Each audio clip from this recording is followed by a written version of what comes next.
Hi friends, അസ്സലാമു അലൈക്കും. ഇന്നത്തെ വീഡിയോയിലേക്ക് എല്ലാവർക്കും സ്വാഗതം. ഇപ്പോൾ ഇന്ന് ഞാൻ വന്നിട്ടുള്ളത് ഒരു ചോക്ലേറ്റ് ട്രഫിൾ കേക്കിൻ്റെ അടിപൊളി റെസിപ്പിയും ഒരു ചെറിയ ചോക്ലേറ്റ് ഡെക്കറേഷനും ആയിട്ടാണ്. അപ്പോൾ ആരും വീഡിയോ സ്കിപ്പ് ചെയ്യരുത്. സ്കിപ്പ് ചെയ്യാതെ കണ്ടാലാണ് നമുക്ക് ഡെക്കറേഷനൊക്കെ മുഴുവൻ കാണാൻ പറ്റുള്ളൂ.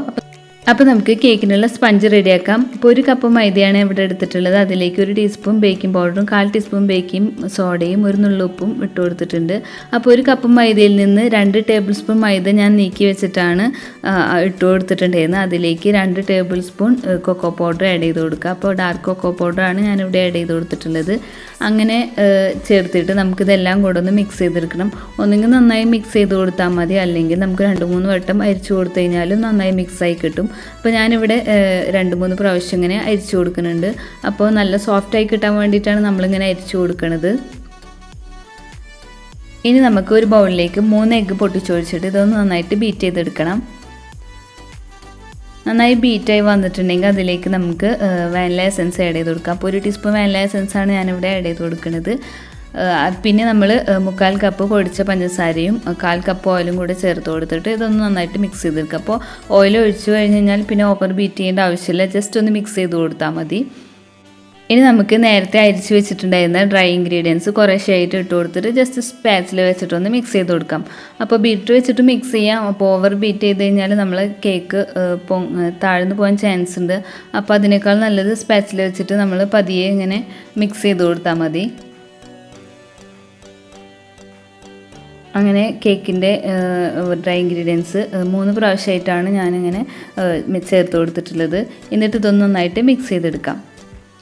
ഇനി ഇത് ബാറ്റർ ഒഴിക്കാനുള്ള കേക്ക് ടിൻ റെഡിയാക്കി എടുക്കാം. അതിനായിട്ട് ഞാനിവിടെ എടുത്തിരിക്കുന്നത് 7 ഇഞ്ചിൻ്റെ പാനാണ്. അപ്പോൾ ഓയിൽ ഗ്രീസ് ചെയ്തിട്ട് അതിൽ ബട്ടർ പേപ്പർ വെച്ച് കൊടുത്തിട്ടുണ്ട്. ഇനി നമുക്ക് ബാറ്റർ ഇതിലേക്ക് ഒഴിച്ചു കൊടുക്കാം. ലാസ്റ്റായിട്ട് നമ്മൾ ബാറ്ററിലേക്ക് 1/2 ടീസ്പൂൺ വിനീഗർ ആഡ് ചെയ്ത് കൊടുക്കാം. ഇത് കേക്ക് നല്ല സോഫ്റ്റായിട്ട് കിട്ടാൻ വേണ്ടിയിട്ടാണ്, നല്ലൊരു ടെക്സ്ചർ കിട്ടാൻ വേണ്ടിയിട്ടാണ് ഇങ്ങനെ ആഡ് ചെയ്ത് കൊടുക്കുന്നത്. അപ്പോൾ ഇത് നിർബന്ധമില്ല, ഇതില്ലെങ്കിലും നമ്മളെ കേക്ക് നന്നായിട്ട് വരികയൊക്കെ ചെയ്യും. അപ്പോൾ ഞാൻ ഒന്നും കൂടി സോഫ്റ്റ് ആവാൻ വേണ്ടിയിട്ടാണ് ഇങ്ങനെ ആഡ് ചെയ്ത് കൊടുത്തത്. അപ്പോൾ ഇന്ന് നമ്മൾ ഓവനിലല്ല ബേക്ക് ചെയ്യണത്, ഗ്യാസ് സ്റ്റോപ്പിലാണ്. അപ്പോൾ ഞാനിവിടെ 10 മിനിറ്റ് പ്രീഹീറ്റ് ചെയ്യാൻ വെച്ചിട്ടുണ്ടായിരുന്നു ഒരു നോൺ സ്റ്റിക്ക് പാന്. അപ്പോൾ അതാ ഞാൻ സ്ക്വയർ വെച്ചിട്ട് ജസ്റ്റ് ഒന്ന് ഇങ്ങനെ ചെയ്ത് കൊടുത്തിട്ട് ടാപ്പ് ചെയ്തിട്ട് നമുക്ക് പ്രീഹീറ്റ് ചെയ്ത ആ ഒരു നോൺ സ്റ്റിക്കിൻ്റെ പാത്രത്തിലേക്ക് കേക്ക് മിക്സ് വെച്ച് കൊടുക്കാം. അപ്പോൾ ഓവണില്ലാതെയാണ് ഇന്നത്തെ കേക്ക് ബേക്ക് ചെയ്യണത്. അപ്പം 30 മിനിറ്റ് കൊണ്ട് നമ്മളെ കേക്ക് റെഡിയായി വന്നിട്ടുണ്ടായിരുന്നു.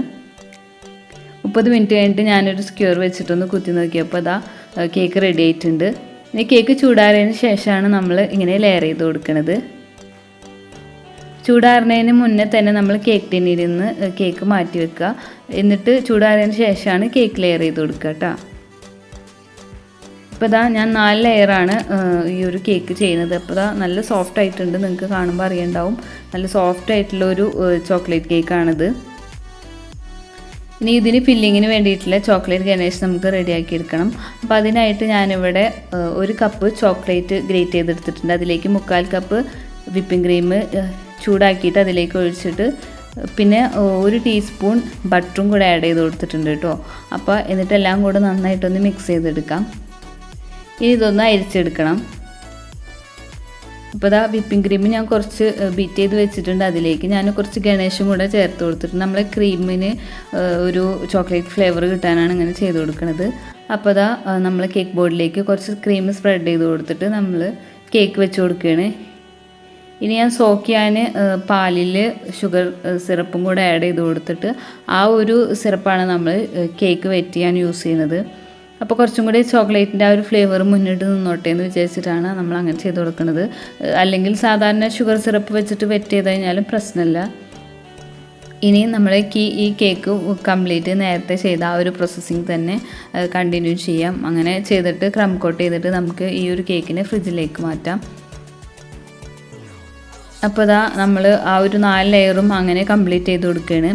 അതിനു മുന്നേ നമ്മൾ ചാനൽ ആദ്യമായിട്ട് കാണുന്നവരാരെങ്കിലും ഉണ്ടെങ്കിൽ, സബ്സ്ക്രൈബ് ചെയ്യാത്തവരുണ്ടെങ്കിൽ സബ്സ്ക്രൈബ് ചെയ്യാനും മറക്കരുത്. അപ്പോൾ നിങ്ങൾ കമൻസൊക്കെ ഒന്ന് അറിയിക്കുക. അപ്പോൾ ഇതുപോലെ കേക്കിനെ കുറിച്ചിട്ടുള്ള എനിക്കറിയാവുന്ന ടിപ്സുകളൊക്കെ നിങ്ങൾ ചോദിച്ചു കഴിഞ്ഞാൽ ഞാൻ പറഞ്ഞുതരാം. ഒരുപാട് അങ്ങനെ എക്സ്പീരിയൻസ് ഒന്നും ഇല്ലെങ്കിലും അറിയാവുന്ന ലെവലിൽ ഞാൻ പറഞ്ഞുതരാം. അപ്പോൾ ഇതാ ഇത് ഏകദേശം കംപ്ലീറ്റ് ആയി തുടങ്ങിയിട്ടുണ്ട്. അങ്ങനെ ലാസ്റ്റ് ലെയറും വെച്ച് കൊടുത്തിട്ട് ഇത് ക്രം കോട്ട് ചെയ്യണം. അപ്പോൾ എൻ്റെ ക്യാമറയുടെ പൊസിഷൻ അത്ര കണ്ട് കറക്റ്റായിട്ട് ഇരുന്നില്ല, അതുകൊണ്ട് സൈഡ് പോർഷൻ മാത്രമാണ് കാണുന്നുള്ളൂ. പിന്നെ സൈഡൊന്ന് നമ്മൾ കേക്കിൻ്റെ ലെയേഴ്സ് വെച്ച് കൊടുക്കുമ്പോൾ തന്നെ സൈഡൊക്കെ ഒന്ന് കറക്റ്റ് ചെയ്തിട്ട് വന്നു കഴിഞ്ഞാൽ നമുക്ക് ഷാർപ്പ് എഡ്ജ് ഈസി ആയിട്ട് ചെയ്യാൻ പറ്റും.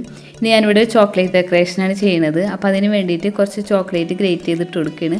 അപ്പോൾ ഞാനിവിടെ ചോക്ലേറ്റ് മെൽറ്റ് ചെയ്യാൻ യൂസ് ചെയ്യുന്നത് നമ്മൾ വാക്സൊക്കെ മെൽറ്റ് ചെയ്യാൻ യൂസ് ചെയ്യണ ഒരു പാത്രമാണിത്. പാത്രം എന്ന് പറയാൻ പറ്റില്ല, വാക്സ് ചെയ്യുമ്പോൾ ഒക്കെ നമ്മൾ ചെയ്യാറുണ്ടല്ലോ മെൽറ്റാക്കാൻ വേണ്ടിയിട്ട്. അപ്പോൾ ഇത് പ്ലഗിൽ കുത്തി കഴിഞ്ഞ് കഴിഞ്ഞാൽ ആ ഒരു പാത്രം ചൂടാവും, അപ്പോൾ നമുക്ക് സുഖമായിട്ട് ചെയ്യാൻ പറ്റും. ഈ ഒരു ടീസ്പൂണിലാണ് നമ്മൾ കേക്ക് ഡെക്കറേഷൻ ചെയ്യാൻ പോണത്. അപ്പോൾ ഇതാ ആ ഒരു ചോക്ലേറ്റിന് പ്രത്യേകിച്ച് അങ്ങനെ കണക്കൊന്നുമില്ല. അപ്പോൾ ഞാൻ മെൽറ്റ് ചെയ്തെടുത്തിട്ടുണ്ട്. അപ്പോൾ ആ പാത്രം ചൂടായി വരും, അപ്പോൾ നമുക്ക് സുഖമായിട്ട് മെൽറ്റ് ചെയ്യാൻ പറ്റും. ഇതാ നമ്മൾ മെഷർമെൻറ്റ് സ്പൂണിലാണ് ഇന്നത്തെ കേക്ക് ഡെക്കറേഷൻ അല്ല, ചോക്ലേറ്റ് ഡെക്കറേഷൻ. അപ്പോൾ ഇതാ ഇങ്ങനെ ചെയ്ത് കൊടുക്കാം. എന്നിട്ട് എക്സസൈസ് വരുന്ന ആ ഒരു ചോക്ലേറ്റ് നമുക്ക് അതിലേക്ക് തന്നെ ഒഴിച്ചു കൊടുക്കാം. അപ്പോൾ ഈ ഒരു ഇതിൽ മെൽറ്റ് ചെയ്യുമ്പോൾ ഗുണം എന്ന് പറഞ്ഞു കഴിഞ്ഞാൽ പിന്നെ അതിന് തൊട്ട് താഴെയുള്ള മെഷർമെൻറ്റ് സ്പൂണിലും ഞാനിങ്ങനെ ചെയ്ത് കൊടുക്കുന്നുണ്ട്. അപ്പോൾ ഈ ഒരു പാത്രത്തിൽ നമ്മൾ മെൽറ്റ് ചെയ്യുമ്പോഴുള്ള ഗുണം എന്ന് പറഞ്ഞു കഴിഞ്ഞാൽ ആ ഒരു പാത്രത്തിൽ കുറച്ച് നേരം ചൂട് ഇങ്ങനെ നിൽക്കും. അപ്പോൾ നമുക്ക് പെട്ടെന്ന് അങ്ങോട്ട് ചോക്ലേറ്റ് തിക്നെസ് ആവില്ല, കുറച്ച് നേരം അധികം നമുക്ക് മെൽറ്റായി കിട്ടും. അപ്പോൾ അത് കാരണമാണ് ഞാൻ ചോക്ലേറ്റ് ഡെക്കറേഷനൊക്കെ ചെയ്യുമ്പോൾ ഈ ഒരു പാത്രത്തിലാണ് ചോക്ലേറ്റ് മെൽറ്റ് ചെയ്യാറ്. പാത്രമല്ല, ഈ ഒരു സംഭവത്തിൽ. ഇതിൻ്റെ പേരെന്താണെന്ന് എനിക്കറിയില്ല, ഞാൻ ആമസോണിൽ നിന്ന് വാങ്ങിച്ചതാണ്. അപ്പോൾ ആദ്യം ഞാൻ ആ ഒരു സ്പൂണിൽ ഒഴിച്ച് കഴിഞ്ഞപ്പോൾ എനിക്ക് ഭയങ്കര തിന്നായിട്ട് തോന്നി. അപ്പോൾ നമ്മൾ ആ എടുക്കുമ്പോൾ ചിലപ്പോൾ പൊട്ടി കഴിഞ്ഞ് കഴിഞ്ഞാൽ നമ്മൾ വിചാരിച്ച പോലെ ഉണ്ടാവില്ല. അപ്പോൾ അത് കാരണം ഞാൻ ഒന്നും കൂടെ തിക്കാക്കി കൊടുക്കുന്നുണ്ട്. അപ്പോൾ അതാ ഒരു മിനിറ്റ് ഞാൻ ഫ്രീസറിലാണ് വെച്ചത്. ഫ്രീസറിൽ വെച്ചിട്ട് ഇങ്ങനെ ജസ്റ്റ് ഒന്ന് കൊട്ടി കൊടുത്തു കഴിഞ്ഞ് കഴിഞ്ഞാൽ ആ ഒരു ഷേപ്പിൽ നമുക്ക് ആ സ്പൂണിൻ്റെ ആ ഒരു ഷേപ്പിൽ ബോൾ പോലുള്ള ഹാഫ് ബോളായിട്ടുള്ള ഒരു ഷേപ്പിൽ നമുക്ക് ഈ ചോക്ലേറ്റ് കിട്ടും. അപ്പോൾ എന്നിട്ട് നമുക്ക് അതൊക്കെ വീണ്ടും ഫ്രിഡ്ജിൽ വെച്ച് കൊടുക്കാം. അങ്ങനെ എന്നിട്ട് എത്രയാണോ നമുക്ക് ആവശ്യമുള്ളത് അത്രയാണ് നമ്മൾ ഉണ്ടാക്കിയെടുക്കുന്നത്. അപ്പോൾ ഇതാണ് ഇന്നത്തെ ചോക്ലേറ്റ് ഡെക്കറേഷൻ. നിങ്ങൾ വിചാരിക്കും ചിലപ്പോൾ വലിയ സംഭവമൊക്കെ ആയിരുന്നു, അത്ര വലിയ സംഭവമൊന്നുമല്ല. ഇത് ചെറിയൊരു ഫ്ലവർ ചെയ്യാൻ വേണ്ടിയിട്ടാണ്. അപ്പോൾ അതാ ഒരു 5-6 പീസുകൾ ഞാൻ അങ്ങനെ ചെയ്ത് കൊടുത്തിട്ടുണ്ട്. ഇനി നമുക്കിത് സെറ്റ് ചെയ്യാം. അതിന് വേണ്ടി ഞാനൊരു ബൗളിലേക്ക് ബട്ടർ പേപ്പർ വെച്ച് കൊടുത്തിട്ട് കുറച്ച് ചോക്ലേറ്റ് അതിന് മുകളിൽ ഇങ്ങനെ സ്പ്രെഡ് ചെയ്ത് കൊടുക്കാം. എന്നിട്ട് നമുക്ക് ഫ്ലവർ പെറ്റൽസ് പോലെ ഇങ്ങനെ വെച്ച് കൊടുക്കാം. അപ്പോൾ ശരിക്കും പറഞ്ഞു കഴിഞ്ഞാൽ എനിക്കൊരു വിഡ്ഢിത്തം പറ്റി. കാരണം ഡാർക്ക് ചോക്ലേറ്റിൽ ശരിക്കും വൈറ്റ് ചോക്ലേറ്റിൽ ചെയ്യുകയാണെങ്കിൽ ഒന്നും കൂടെ അട്രാക്റ്റ് ചെയ്ത് കണ്ടേനെ. ഇത് അത്ര ഒരു ഭംഗിയിൽ എടുത്ത് കാണിക്കണില്ല, എന്നാലും കുഴപ്പമില്ല. വൈറ്റ് ആണെങ്കിൽ ഒന്നും കൂടി ഭംഗിയിൽ കാണാൻ പറ്റിയിരുന്നേ. ഇനി നമുക്ക് പെറ്റൽസ് ഡെക്കറേറ്റ് ചെയ്ത് സൈഡിൽ ഇങ്ങനെ ഓരോന്നായിട്ട് വെച്ചിട്ട് ഒരു ഫ്ലവർ പോലെ ആക്കിയെടുക്കാം. അപ്പോൾ ഉള്ളിൽ ആ ഒരു ചെറിയ സ്പൂൺ വെച്ച് ചെയ്തിട്ടുള്ള ആ ഒരു ബോൾസ് എന്ന് പറയാൻ പറ്റില്ല, ഹാഫ് ബോൾസ് അത് വെച്ച് കൊടുത്തിട്ടുണ്ട്. പിന്നെ അതിൻ്റെ മുകളിൽ പിന്നെ വലുതും വെച്ച് കൊടുത്തിട്ട് അങ്ങനെ ഒരു ഫ്ലവർ പോലെ ആക്കിയെടുക്കണം. അപ്പോൾ സ്പൂണിലൊക്കെ ഇങ്ങനെ ചെയ്യണമെന്ന് ഞാൻ കണ്ടിട്ടുണ്ട്. ഇതുവരെ ഞാൻ ട്രൈ മറ്റേ നമ്മൾ ഈ മെഷർമെൻറ്റ് സ്പൂണിലല്ലാണ്ട് നമ്മൾ സാധാ സ്പൂണിലൊക്കെ ചെയ്യണത് ഞാൻ കണ്ടിട്ടുണ്ട്. പക്ഷേ ഞാൻ അതുവരെ ട്രൈ ചെയ്ത് നോക്കിയിട്ടില്ല. ഇത് ഞാൻ ബോൾസ് ചെയ്യാൻ വേണ്ടിയിട്ട് ഇങ്ങനെ ഒരു പ്രാവശ്യം ചെയ്തിട്ടുണ്ടായിരുന്നു. അപ്പോഴാണ് എനിക്കൊരു ഐഡിയ തോന്നിയത്, ഇങ്ങനെ ഫ്ലവർ ചെയ്ത് കഴിഞ്ഞാൽ കുറച്ചും കൂടെ ഭംഗിയായിരിക്കുമല്ലോ എന്ന് വിചാരിച്ചിട്ടാണ് ഇങ്ങനെ ചെയ്തത്. പക്ഷെ പറ്റിയത് എന്താണെന്ന് വെച്ച് കഴിഞ്ഞാൽ അത് വൈറ്റ് ചെയ്യണമെങ്കിൽ ഒന്നും കൂടെ അട്രാക്റ്റ് ചെയ്ത് കണ്ടേനെ. പിന്നെ ഞാൻ എയർ ബ്രഷ് വെച്ചിട്ട് ഗോൾഡൻ കളർ ചെയ്യാമെന്നൊക്കെ വിചാരിച്ച് പിന്നെ എന്തോ അങ്ങനെ ചെയ്ത് വന്നു കഴിഞ്ഞപ്പോൾ പിന്നെ ഞാൻ വിചാരിച്ചു അതിനേക്കാളും ഭംഗി ഗോൾഡൻ ഡസ്റ്റ് ഇട്ട് കൊടുക്കാമെന്ന് വിചാരിച്ചിട്ട് പിന്നെ അങ്ങനെ ചെയ്ത് കൊടുക്കുകയാണ് ചെയ്തത്. ഇപ്പം ഏകദേശം ഇതാ സൈഡിലൊക്കെ അങ്ങനെ ആയിട്ട് നമ്മളിങ്ങനെ സ്റ്റിക്ക് ചെയ്ത് കൊടുക്കുകയാണ്. അപ്പോൾ ഒരു വലിയൊരു ഫ്ലവറും പിന്നെ സൈഡിൽ ഇങ്ങനെ മുട്ട് പോലെയാണ് ചെയ്ത് കൊടുത്തത്. അപ്പോൾ നിങ്ങൾ ചെയ്യുമ്പോൾ ചോക്ലേറ്റ് ട്രഫിളിലാണ് ചെയ്യണമെന്നുണ്ടെങ്കിൽ വൈറ്റ് ചോക്ലേറ്റ് മെൽറ്റ് ചെയ്തിട്ട് വൈറ്റ് ഫ്ലവർ ഉണ്ടാക്കി വെച്ച് കഴിഞ്ഞാൽ ഒന്നും കൂടെ ഭംഗി ഉണ്ടാവും. ഇത് ശരിക്കും കാണുമ്പോൾ മനസ്സിലായിരുന്നില്ല, അതുകൊണ്ടാണ്. അല്ലാണ്ട് കുഴപ്പമൊന്നുമില്ല, അറിയണമൊക്കെ ഉണ്ടായിരുന്നു. പക്ഷെ കാണുമ്പോൾ പെട്ടെന്ന് ഒരു ഫ്ലവറിൻ്റെ ഒരു ഫീലിംഗ് കിട്ടിയിരുന്നില്ല. അപ്പോൾ ആ വലിയ ആ ഒരു സംഭവങ്ങളൊക്കെ വെച്ച് കൊടുക്കുന്നുണ്ട്. അപ്പോൾ ചോക്ലേറ്റ് മെൽറ്റ് ചെയ്തിട്ട് തന്നെയാണ് ഞാനിങ്ങനെ സ്റ്റിക്ക് ചെയ്ത് കൊടുക്കുന്നത്. അപ്പോൾ അത് വേഗം സ്റ്റിക്കായിരിക്കുമല്ലോ. പിന്നെ ഇത് കഴിഞ്ഞിട്ട് നമ്മൾ ഫ്രിഡ്ജിൽ വെച്ച് കഴിഞ്ഞാൽ തന്നെ നല്ല സ്റ്റിഫായിട്ടിരിക്കും. അപ്പോൾ വേറൊരു ഡെക്കറേഷൻ ചെയ്യാമെന്ന് ഞാൻ വിചാരിച്ചിട്ടുണ്ടായിരുന്നു. പിന്നെ ഇങ്ങനെ ഈ ഒരു ഫ്ലവർ ചെയ്താലോ എന്ന് വിചാരിച്ചിട്ടാണ് ഇങ്ങനെ ചെയ്തത്. അപ്പോൾ അതാ സെറ്റായിട്ടുണ്ട്. ഇനി നമുക്കിതൊന്ന് ഫ്രീസറിലേക്ക് വെക്കാം. അപ്പോൾ ബാക്കിയുള്ള ഐറ്റംസുകളും കൂടി അങ്ങനെ ചെയ്ത് വെച്ചിട്ടുണ്ടായിരുന്നു. ഇനി ഇതാ കേക്ക് ഫ്രിഡ്ജിൽ നിന്ന് ക്രം കോട്ടിംഗ് ഒക്കെ കഴിഞ്ഞിട്ട് ഫ്രിഡ്ജിൽ നിന്ന് പുറത്തേക്ക് എടുത്തിട്ടുണ്ട്. ഇനി ബാക്കിയുള്ള ആ ഒരു ക്രീമും കൂടെ അപ്ലൈ ചെയ്ത് കൊടുക്കാം. ഇനി ഈ ഒരു ക്രീമും കൂടെ അപ്ലൈ ചെയ്ത് കൊടുത്തിട്ട് അതൊന്ന് സെറ്റായതിന് ശേഷമല്ലേ നമുക്ക് ചോക്ലേറ്റ് ഗണേഷ് ഒഴിക്കാൻ പറ്റുള്ളൂ. അപ്പോൾ അത് കാരണം ഇതാ ക്രം കോട്ടിങ് കഴിഞ്ഞിട്ടുള്ള ഫൈനൽ കോട്ട് ചെയ്തുകൊണ്ടിരിക്കുന്നുണ്ട്. അപ്പം ഞാൻ പറഞ്ഞല്ലോ, കേക്ക് നമ്മൾ ചെയ്യുമ്പോൾ തന്നെ ഒപ്പം ലെവലാക്കി എടുക്കുകയാണെങ്കിൽ ഷാർപ്പ് എഡ്ജ് സുഖമായിട്ട് കിട്ടും. പിന്നെ ഞാനിപ്പോൾ ഒന്ന് സ്ക്രാപ്പർ വെച്ചിട്ടൊന്നല്ല അത് ചെയ്തത്, ജസ്റ്റ് ഒരു കാർഡ് വെച്ചിട്ട് മാംഗോ ബേക്കേഴ്സിൻ്റെ ഒരു കാർഡൊക്കെ ഉണ്ടായിരുന്നു. അപ്പോൾ അത് വെച്ചിട്ടാണ് ഇങ്ങനെ ചെയ്ത് കൊടുക്കുന്നത്. പിന്നെ ഏകദേശം ഇങ്ങനെ സെറ്റായി വന്നപ്പോൾ ഞാൻ വിചാരിച്ചു വേറൊരു ഡിസൈൻ ചെയ്യാമെന്ന്. അപ്പോൾ അതാ സാധാരണ നമ്മൾ സ്പാച്ചിൽ ഡിസൈൻ ചെയ്യില്ല, അപ്പോൾ ആ കാർഡ് വെച്ചിട്ട് തന്നെ ഞാനിങ്ങനെ വെറുതെ ചെയ്ത് കൊടുത്തതാണ്. അപ്പോൾ ചോക്ലേറ്റ് ഗണേഷ് ഒഴിക്കുമ്പോൾ ആ ഒരു ഡിസൈൻ വന്നോളൂ എന്ന് വിചാരിച്ചു. പക്ഷേ ലാസ്റ്റ് ചെയ്ത് വന്നു കഴിഞ്ഞപ്പോൾ ഫ്ലോപ്പായി പോയി. ആ ഒരു ഡിസൈൻ കഴിയുമ്പോൾ കാണണ്ടായിരുന്നില്ല. ഇപ്പോൾ ഇതാ ലാസ്റ്റ് കോട്ടിങ് കഴിഞ്ഞ് കഴിഞ്ഞിട്ട് പിന്നെ ഇതാ നമ്മൾ കേക്ക് ബോർഡൊക്കെ ഒന്ന് ക്ലീൻ ചെയ്ത് കൊടുക്കണം. ഇനി അതിൻ്റെ മുകളിലേക്ക് നമുക്ക് ചോക്ലേറ്റ് ഗണേഷ് ഒഴിച്ചു കൊടുക്കാം.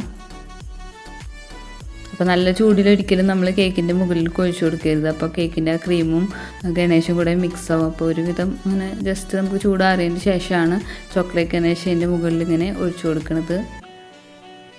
ഇനി സ്പാച്ചിൽ വേണമെങ്കിൽ നമുക്ക് ഗ്യാസ് സ്റ്റോപ്പിൽ ജസ്റ്റ് ഒന്ന് കാണിച്ചിട്ട് അതിൻ്റെ മുകളിൽ ഇങ്ങനെ ചെയ്ത് കഴിഞ്ഞ് കഴിഞ്ഞാൽ നല്ല സ്മൂത്തായി കിട്ടും. സൈഡൊക്കെ ഒന്ന് ഒപ്പാക്കുമ്പോൾ, കാരണം സൈഡേക്ക് ഫുള്ളാവില്ലല്ലോ, അപ്പോൾ നമ്മൾ ആ ഒരു സ്പാച്ചിൽ ജസ്റ്റ് ഒന്ന് ചൂടാക്കിയിട്ട് വെച്ച് കഴിഞ്ഞാൽ നല്ല സ്മൂത്തായി കിട്ടും. ഇനി ഞാനിവിടെ ഒരു റെഡ് റിബണാണ് എൻഡിൽ കൊടുക്കുന്നത്. അപ്പോൾ വേറെ ഡിസൈനൊന്നും കൊടുക്കില്ല, കാരണം ക്രീം ബാക്കി ഉണ്ടായിരുന്നില്ല. അപ്പോൾ പിന്നെ വീണ്ടും പീറ്റ് ചെയ്യണ്ടേന്ന് വിചാരിച്ചിട്ട് ഞാൻ പിന്നെ റിബൺ അങ്ങോട്ട് കൊടുത്ത് പിന്നെ നമ്മൾ ചോക്ലേറ്റ് ഡെക്കറേഷനൊക്കെ വെച്ച് കൊടുക്കുകയാണ്. അപ്പോൾ രാത്രിയാണ് ഞാൻ ഈ ഒരു വീഡിയോ എടുത്തതും ഡെക്കറേഷൻ ചെയ്യണതൊക്കെ. പിന്നെ ക്യാമറയുടെ പൊസിഷനും ഞാൻ ശ്രദ്ധിച്ചില്ല, അപ്പോൾ ശരിക്കും അങ്ങോട്ട് കാണാനും പറ്റണില്ല. എടുത്ത് കഴിഞ്ഞ് കഴിഞ്ഞപ്പോഴാണ് ഇങ്ങനെ കണ്ടത്. പിന്നെ ഞാൻ വിചാരിച്ച് അപ്ലോഡ് ചെയ്യേണ്ടെന്ന് വിചാരിച്ച്, പിന്നെ സൈഡൊക്കെ ഇങ്ങനെ കിട്ടിയപ്പോൾ വിചാരിച്ച് കുഴപ്പമില്ലാന്ന് വെച്ചിട്ടാണ് അങ്ങനെ വീഡിയോ അപ്ലോഡ് ചെയ്തത്. അപ്പോൾ ഇതാ നമ്മൾ അങ്ങനെ സെറ്റ് ചെയ്ത് കൊടുത്തില്ലെങ്കിലും ഇങ്ങനെ വെച്ചിട്ടായാലും നമുക്ക് സെറ്റ് ചെയ്യാൻ പറ്റും കേട്ടോ. എന്നിട്ട് പിന്നെ ഞാൻ കുറച്ച് ഗോൾഡൻ ഡസ്റ്റ് ഇട്ട് കൊടുക്കുകയാണ്. പിന്നെ അതാ ഫുള്ളും ഇങ്ങനെ ജസ്റ്റ് എല്ലായിടത്തും ഇങ്ങനെ കുടഞ്ഞു കൊടുക്കുന്നുണ്ട്. പിന്നെ പേര് എഴുതിയത് എങ്ങനെയെന്ന് കുറച്ച് പേര് എന്നോട് ചോദിച്ചിട്ടുണ്ടായിരുന്നു. അപ്പോൾ നമ്മൾ ഗോൾഡൻ ട്രിപ്പ് വാങ്ങിക്കാൻ കിട്ടുമല്ലോ റെഡിമെയ്ഡ്, ഇതാ ഈ സൈഡിലുള്ള ഫോട്ടോ കാണുന്ന സംഭവമാണ്. അപ്പോൾ അത് ഞാൻ പൈപ്പിംഗ് ബാഗിലാക്കിയിട്ട് കട്ട് ചെയ്ത് ചെറിയ നമുക്കൊരു പിടിക്കാനുള്ള ഒരു പാകത്തിനാക്കിയിട്ട് കട്ട് ചെയ്തിട്ട് അത് വെച്ചിട്ടാണ് ഞാനിങ്ങനെ പേര് എഴുതിയത്. കാരണം ഗോൾഡൻ കളറ് ബ്ലാക്കിൽ നല്ല അട്രാക്ഷൻ ഉണ്ടാവുമല്ലോ, അപ്പോൾ അത് വെച്ചിട്ടാണ് ഞാനിങ്ങനെ പേര് എഴുതി കൊടുത്തത്. അപ്പം ഇനി നിങ്ങൾ പേര് എഴുതുമ്പോൾ ഇങ്ങനെ ഈ ഒരു ഇത് ട്രൈ ചെയ്ത് നോക്കിയിട്ട്, ഡാർക്ക് കളറ് കേക്കൊക്കെ ആകുമ്പോൾ നമ്മളിങ്ങനെ ഗോൾഡൻ ട്രിപ്പ് വെച്ചിട്ട് എഴുതുമ്പോൾ നന്നായിട്ട് അട്രാക്റ്റ് ചെയ്ത് കാണുന്നുണ്ട്. അപ്പോൾ ഇങ്ങനെ റെഡ് കളറുള്ള കേക്കൊക്കെ ആകുമ്പോൾ നല്ല ഭംഗിയുണ്ടാവും, ബ്ലാക്കിലും നല്ല ഭംഗിയുണ്ടായിരുന്നു. അപ്പോൾ ഇതാ നമ്മൾ ഹാപ്പി ബർത്ത്ഡേ സെറ്റാക്കി വെച്ചിട്ടുണ്ട്. അപ്പോൾ ഇത്രയൊക്കെ ഉള്ളൂ കേട്ടോ അന്നത്തെ നമ്മുടെ കേക്കിൻ്റെ വിശേഷങ്ങളും കേക്ക് ഡെക്കറേഷൻ്റെ വിശേഷങ്ങളൊക്കെ. പിന്നെ അപ്പോൾ ഈ വീഡിയോ നിങ്ങൾക്ക് ഇഷ്ടമായിട്ടുണ്ടാവുമെന്ന് വിചാരിക്കുന്നു. വീഡിയോ ഇഷ്ടമായിട്ടുണ്ടെങ്കിൽ എന്തായാലും ലൈക്ക് ചെയ്യാനും ഷെയർ ചെയ്യാനും കമൻറ്റ് ചെയ്യാനും ഒന്നും മറക്കരുത്. അപ്പോൾ അത്ര വലിയൊരു ഡെക്കറേഷൻ അല്ലാന്നുണ്ടെങ്കിലും നിങ്ങൾക്ക് ഇഷ്ടപ്പെട്ടിട്ടുണ്ടായിരുന്നു വിചാരിക്കുന്നു. എന്തായാലും ട്രൈ ചെയ്ത് നോക്കണം. ട്രൈ ചെയ്ത് നോക്കിയിട്ട് നിങ്ങളെ കമൻസൊക്കെ ഒന്ന് അറിയിക്കണം.